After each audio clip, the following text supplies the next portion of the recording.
الفاضلة التي ينبغي لكل مسلم ومسلمة أن يستغلها لهي أشهر الأول أشهر الأولى من ذي الحجة، فإن الله سبحانه وتعالى قد فضلها على سائر الأيام السنة وأقسم بها، وإقسامه بها يدل على عظمتها وأهميتها، فقال سبحانه وتعالى: والفجر وليال عشر. قال ابن عباس وغير واحد من المفسرين من السلف والخلف إن الليالي هي عشر الأولى من ذي الحجة. ومما يدل على فضل هذه الأيام المباركة قوله جل وعلا في كتابه الكريم: ليشهدوا منافع لهم ويذكروا اسم الله في أيام معلومات على ما رزقهم من بهيمة الأنعام فكلوا منها وأطعموا البائس الفقير. ولقد أمر النبي صلى الله عليه وسلم أن هذه الأيام فاضلة عند الله، وأن العمل فيها أحب إلى الله من عمل صالح في غيرها.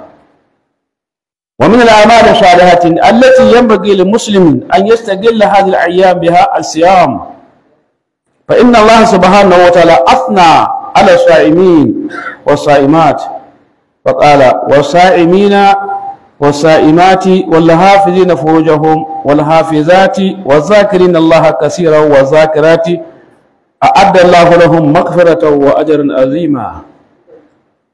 فالصيام من جملة الأعمال الصالحة، فينبغي للإنسان أن يحرص على أن يكثر من الصوم في هذه الأيام، لا سيما يوم العرفة، فإنه كما سمعتم يكفر الذنوب سنة ماضية وآتية. فلا تكسل ولا تتكاسل عن صيام يوم العرفة، فإنه يستحب صيامه لغير الحاج. عباد الله، ومن الأعمال الصالحة التي تستغل في هذه الأيام المحافظة على الصلوات الخمس مع الجماعة والإكثار من النوافل، فإن رسول الله صلى الله عليه وسلم يقول: عليك بكثرة السجود لله، فإنك لتسجد لله سجدة إلا رفعك الله بها درجة وخط عنك بها خطيئة. فحرص على سنن الرواتب، وحرص على صلاة الضحى، وحرص على صلاة الليل والوتر، وحرص على سائر التنفلات لله سبحانه وتعالى. وقد قال النبي صلى الله عليه وسلم: إن أن مر على قبر حديث أي جديد فقال: ركعتان خفيفتان بما تعقلون وتنفلون يزيدهما، هذا في أمله أحب إليه من بقية الدنيا. ومن الأعمال الصالحة التي تجتهد فيها في هذه الأيام قراءة القرآن، فأكثر من قراءة القرآن فإنه شفيع لك يوم القيامة، ولك بكل حرف منه حسنة، والحسنة بعشر أمثالها. قال ابن مسعود: لا أقول ألف لام ميم حرف، ولكل ألف حرف ولام حرف وميم حرف. وهكذا أيضا أكثر من بر الوالدين وصلة الأرحام وحسن الخلق وحسن الجوارح وسائر الأعمال الصالحة، وحرص كثرة الصدقة. وثبت عند رسول الله صلى الله عليه وسلم أنه قال: كل امرئ في ظل صدقته يوم القيامة حتى يقضى بين الناس. أيضا عباد الله، وثبت عنه أنه قال: ما نقص صدقة من مال. وأنه قال أيضا: والصدقة تطفئ الخطيئة كما يطفئ الماء النار. اللهم تقبل صدقاتنا وسائر الأعمال الصالحة. اللهم وفقنا لما تحب وترضى، وخذ بناصينا للبر والتقوى، وسلم تسليما كثيرا.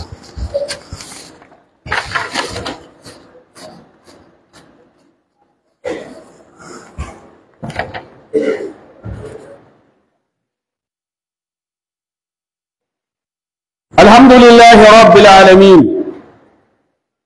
وأشهد أن لا إله إلا الله وحده لا شريك له ولي الصالحين، وأشهد أن محمدا عبده ورسوله صلى الله عليه وعلى آله وصحبه وسلم تسليما كثيرا إلى يوم الدين. عباد الله، إن في هذه السنة قد قدره الله سبحانه وتعالى جمع العيدان في يوم واحدة، عيد الأسبوع وعيد الضحايا. عن أبي هريرة رضي الله عنه أن رسول الله صلى الله عليه وسلم أنه قال: قد اجتمع في يومكم هذا عيدان فمن شاء أجزأه من الجمعة وإنا مجمعون. رواه البخاري. عن عثمان بن عفان رضي الله عنه أنه قال في خطبته: أيها الناس، قد اجتمع عيدان في يومكم فمن أراد من أهل العالية أن يصلي معنا الجمعة فليصلي، ومن أراد أن يشرب فليشرب. رواه البخاري. أيضا عن ابن عمر قال: اجتمع عيدان على عهد رسول الله صلى الله عليه وسلم فصلى بالناس، ثم قال: من شاء أن يأتي الجمعة فليأتيها، ومن شاء أن يتحلف فليتحلف. ابن ماجه.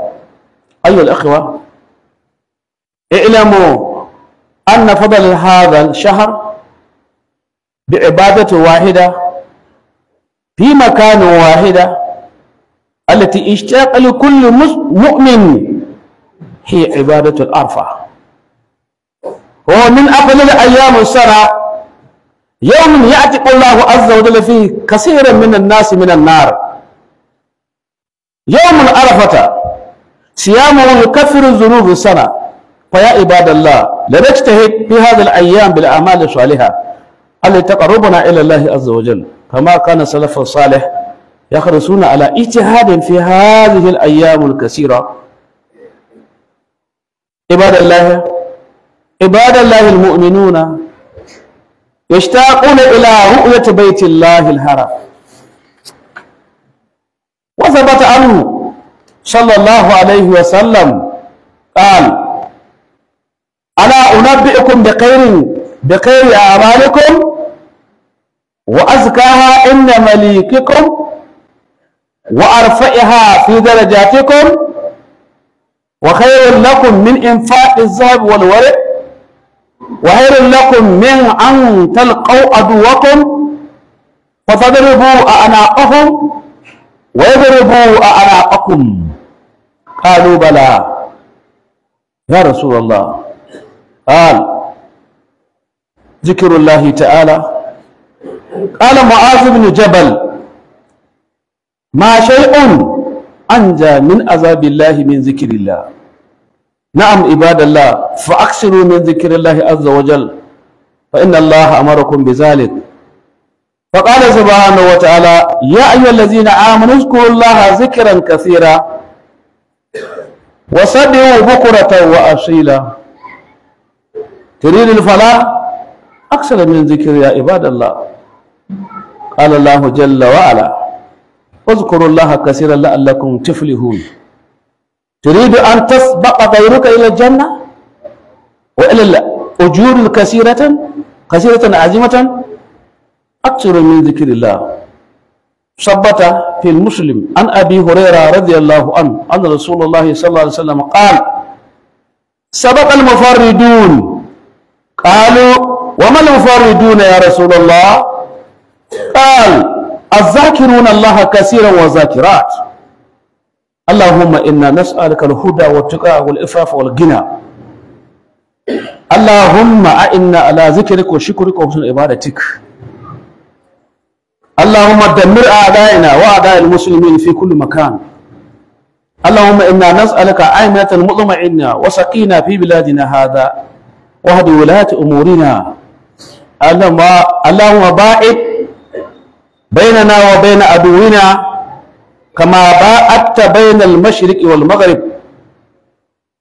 ربنا عليك توكلنا وإليك أنبنا وإليك المصير. subhana rabbika rabbil izzati amma yasifun wa salamun alal mursalin walhamdulillahi rabbil alamin. Ya uwa marra saniya, assalamu alaikum wa rahmatullahi ta'ala wa barakatuhu.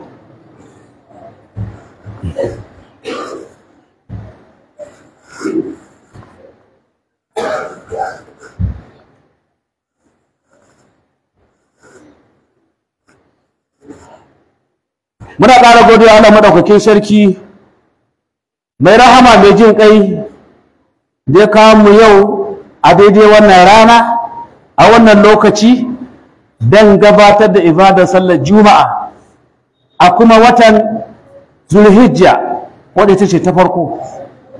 Wannan ita ce kusa da juma'a wanda ta haɗa ibada guda biyu a lokaci guda. Yanwa masu girma, jagoran huduban ita ce falalar kwanaki 10 na zulhijja. Sun shigo ɓangon ka tsallaka mutane. Falalar kwanaki 10 na zulhijja, domin Allah madaukakin sarki ya girmama wannan kwanakin har Allah ya rantsuwa a kansu. Sannan akwai ibadoji wanda ke manya-manya a ciki. Akwai ibada ƙwaya ɗaya, kamar yadda lailatul qadr take a watan ramadana, haka kuma arafa take a watan zulhijja. ‘Yan uwa masu girma, bayan godiya ga Allah madaukakin sarki da neman gafara da neman tsari daga sharrin kawunan mu, da shaida babu bautawa da gaskiya sai Allah shi kadai, kuma shaida lana annabi Muhammad bawansa ne, manzon sa, tsira da aminta da tabbata a gare shi. Yawa masu da cikin zamuna masu albarka masu falala wanda ya kamata ga dukkan musulmi namiji da musulma ta mace su shagalta da ibadoji, ita ce 10 farko na zulhijja, domin Allah madaukakin sarki ya haƙiƙa ya fifita ta akan sauran kwanakin shekara, kuma Allah ya rantsuwa akan ta ko da ita. Rantsuwan shi shine ke nuna mana cewa girmanta da muhimmancinta. Allah madaukakin sarki ya ce yana rantsuwa da alfijir, yana rantsuwa da alfijir da kuma darerai guda 10. Dan Abbas ya ce da wani su daga cikin masu fassara magabata suka ce lalle kwanakin nan da Allah ya rantsuwa da su guda 10 sune kwanaki 10 na ainihin farkon zulhijja. Wannan yana mana falalanta da albarkanta wanda Allah madaukakin sarki ya ambata a cikin littafin sake don ku shaida amfani a gare ku da kuma ambatan Allah cikin kwanaki ƙidaddagaggu su ne kwanaki guda 10 bisa ga abin da Allah ya azurta ku na dabbobin ni'ima, ku ci ku ciyar da fakirai. Hakika Allah madaukakin sarki ya girma wannan kwanakin. Annabi sallallahu alaihi wasallam ya aini ambaci falalan kwanakin nan, domin ayyuka a ciki Allah ce yana son su, inji Annabi Muhammad sallallahu alaihi wasallama. Ya daga cikin ayyuka na kwarai wanda ya kamata musulmi ya shagalta a cikin wannan kwanakin shine azumi, domin Allah madaukakin sarki ya yi masu azumi inda yake cewa masu azumi maza da masu azumi mata da masu kiyaye farjojinsu, an gane ko, da masu ambatan Allah da yawa maza da masu ambatan Allah da yawa mata, Allah ya ci musu tattali na gafara da wata lada babba. Kaga kenan dama a cikin ibadojin da a cikin wannan tashin ambatan Allah, zikirullah kasira. Saboda ka azumi ya daga cikin ayyuka na kwarai wanda Allah yake ba da umarni a yi, sai da ya kamata ga dukkan mutum ya kwadaitu akan yawan azumi a cikin wannan kwanakin tun ma ba ranar arfa ba, domin da yawan malamai da abin da muke karantarwa mun ji an ce lallai azumin ranar arfa yana kankare zunuban shekarar da suka wuce da mai zuwa. Saboda karkai kasala wajen azumin ranar arfa, don mustahabi ne ga wanda bai je aikin haji ba. Ya ko bayan Allah, yana daga cikin ayyukan kwarai wanda ya kamata mutum ya shagalta da su a cikin wannan kwanakin shine kiyaye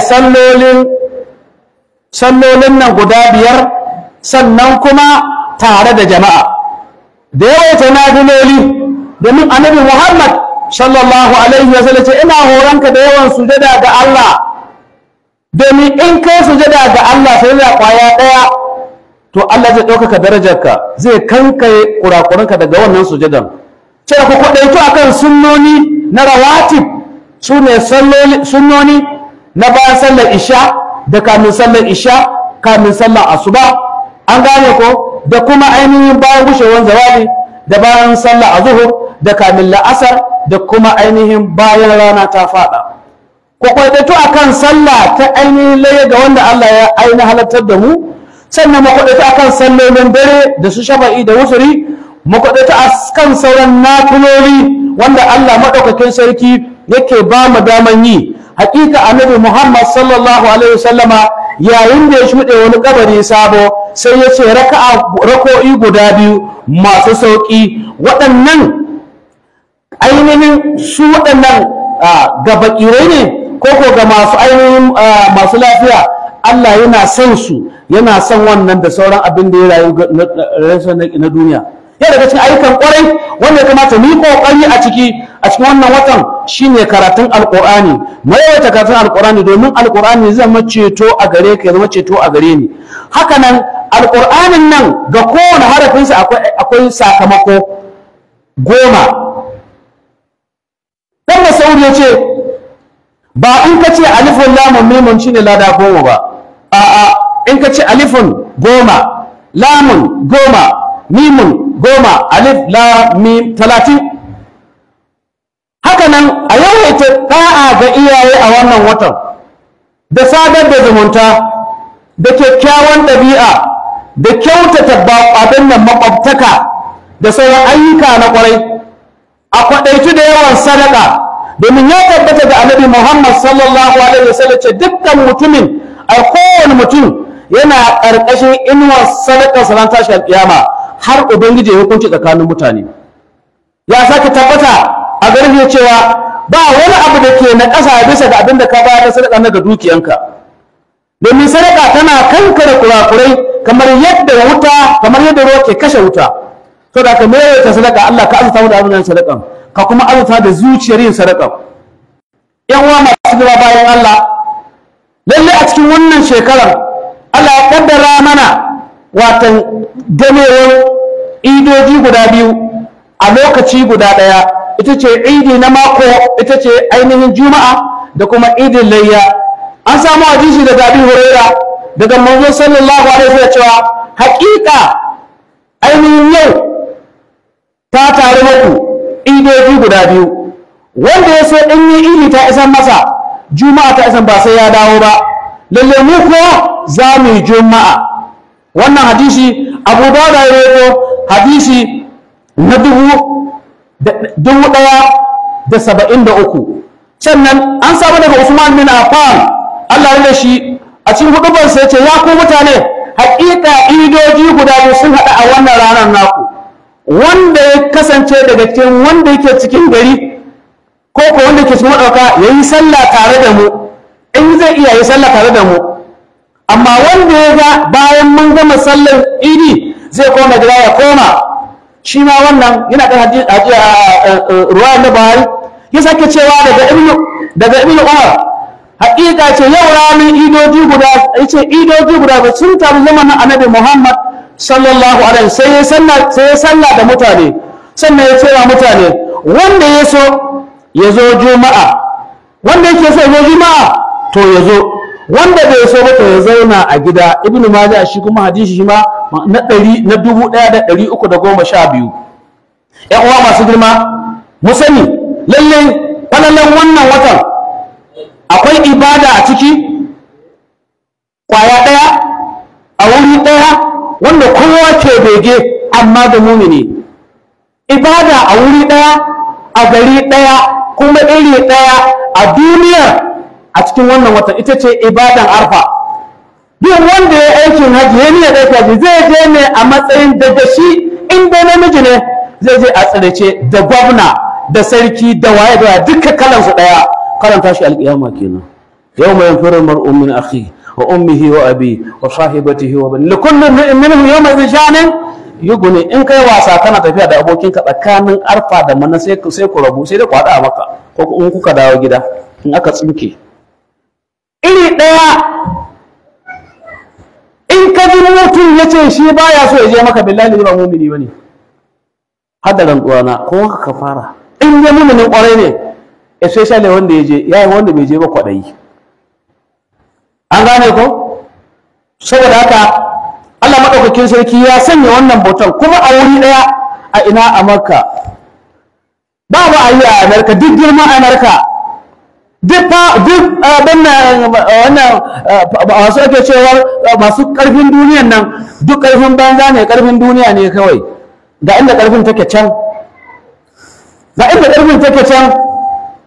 ai wata rana na ba mu labari Bush mai huskan birin nan da ya ga yadda ake taruwa ya ce kai a ina ake wannan ibada ne sai yadda zai kan shi ya girgiza komin kwallon sirrin Ronaldo da waye ba su ce da su ɗauki irin wannan mutanen duk wani filin kwallo a duniya da ya ta shagiyar kwallo da ra'ayi billahi la ilaha illa bata ko kusa ka je ga fili iya ganin ka zo mu da ka ga mutane a amuna da daddare iya idan ka ba security ba kowa security kawa ne Allah kai ko ba za ka shiga stadium ba sai an caje ka an maka bin kofa ba a da kai ba nan ko Allah ne ce ku shiga namiji daga shi sai jauto sai mayafi komin sanyi komin ruwa kaga an taru Allah muna roƙonka don girmanka don zatinka mu da muka ji Allah ka mai da mu wanda ba su je kuma Allah ka ba su ikon zuwa kar a ce na ya san kai ne za a iya saboda haka nan Aisha radiyallahu anha tana cewa lallai annabi ya bada labari a wannan wata ana ƴantar da mutane da yawa daga wuta ranar arfa kuma azumin ranar arfa tana kankare zunubai na shekara ɗan uwa mu yi kokari cikin wannan kwanakin me yake gwargwado kusantar mu zuwa ga Allah salafin salih sun kasance suna kwaɗayi wajen ijtihadi a cikin wannan kwanakin suna bauta da yawa lalle Allah madaukakin sarki ya gina wannan daki domin da yawa mu'minai suna doge zuwa ganin daki mai alfarma ya tabbata ga annabi Muhammad sallallahu alaihi wasallam yace shin bana ba ku labarin mafi alkhairin ayyukan ku ba mafi tsarki ko a wurin ubangijin ku mafi daukakan darajan ku mafi alkhairi fiye da zinare da azurfa da naira da dala mafi alkhairi kuma daga ainihin ku game da abokan gaba ku yaƙe su yaƙe ku sai suka sha Rasulullah ba mu labari sai ce ku ambaci Allah da yawa ka ambaci Allah da yawa Mu'adh bin Jabal ya ce babu wani abu wanda ke tsartar da mutum daga azaban Allah fiye da ambatan Allah kala sallah ma ambatan Allah ne ka ta alquran ambatan Allah ne duka ga suna na'am ibadallah ko ta ambatan Allah domin Allah maka ya umarni da ambace shi yace ya ko ne ku imani ku ambaci Allah ambato da yawa ku yi tasbihi safe da murice safiya da maraice kuna son tsira to ku yawaita ambaton Allah kuna son samun daraja ku yawaita ambaton Allah Allah ce ku ambace shi da yawa ko ka san ce masu rabo kana son ka riga dan uwanka shiga aljanna kuma kana so ka samu yawan lada mai girma kai wata ambatan Allah ya tabbata a Muslim daga Abi Huraira Allah da shi manzo sallallahu alaihi wasallam ce wasu kadaitattu ko daya sun yi rigegeniya zuwa ainihin shiga aljanna sai sabai suka ce mashi wa ake nufi da kadaitin ya Rasulullah sai ce masu ambatan Allah da yawa maza da masu ambatan Allah da yawa ne mata Allah ka azurta mu cikin su Allah ka ba mu ikon ambatan Allah da yawa kuma cikin ikhlasi Allah muna roƙonka shiriya da tsoronka da yafiya. Allah ka taimake mu akan ambatanka da gode maka da kyautar ibada zuwa gare ka. Ya Allah mun ranka dukkan wani maki musulunci da musulmi Allah ka darkake shi duk inda yake. Ya Allah su Donald Trump masu taimakon bani Isra'ila Allah ka wulakanta su tun a duniya. Ya Allah su shaharan da sauransu ya Allah ka mayar masa da makircin su. Duk wanda ya sa hannu wajen taimakon su dan a kashe ainihin musulmai ko a ina ne Allah ka mayar masa da makircin shi. Allah ka bashi cikawa irin na Fir'auna. Allah ka bashi dana sai irin na Fir'auna. Allah ka daidaita ainihin sai irin na Fir'auna. Subhana rabbika rabbil izzati amma yasifun wa salamun alal mursalin alhamdulillah.